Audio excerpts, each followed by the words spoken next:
Natabunan ang isang mag-anak sa landslide sa Bawan, Batangas kagabi. Sa Zambales naman, pinalikas na mga pamilyang posibleng makaranas ng landslide matapos mamataan ang bagyong Paulo malapit sa probinsya. Makibalita tayo kay CJ Torida.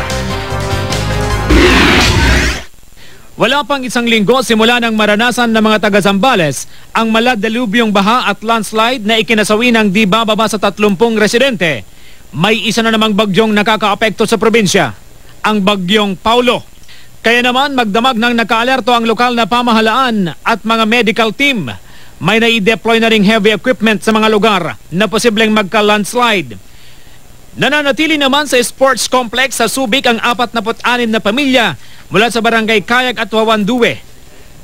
Sa labas naman ng evacuation center, nakaburol ang mga natabunan ng lupa noong Lunes. Mas okay po dito kasi po alam po namin safe kami, saka po marami naman pong dumarating na tulong. Pusa po kami pumunta rin.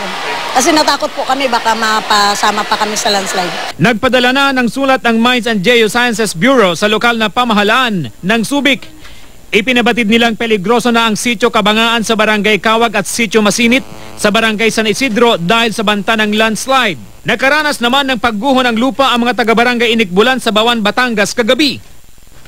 Sa di pa malamang dahilan, lumambot daw ang pundasyon ng lupa, natabunan ang isang buong pamilya. Unang nailigtas ang 8 buwang gulang na sanggol mula sa bahay na nadaganan din ng mga puno. Pero di pa nakukuha ang kanyang mga magulang dahil kulang daw ng gamit ang mga rescuer.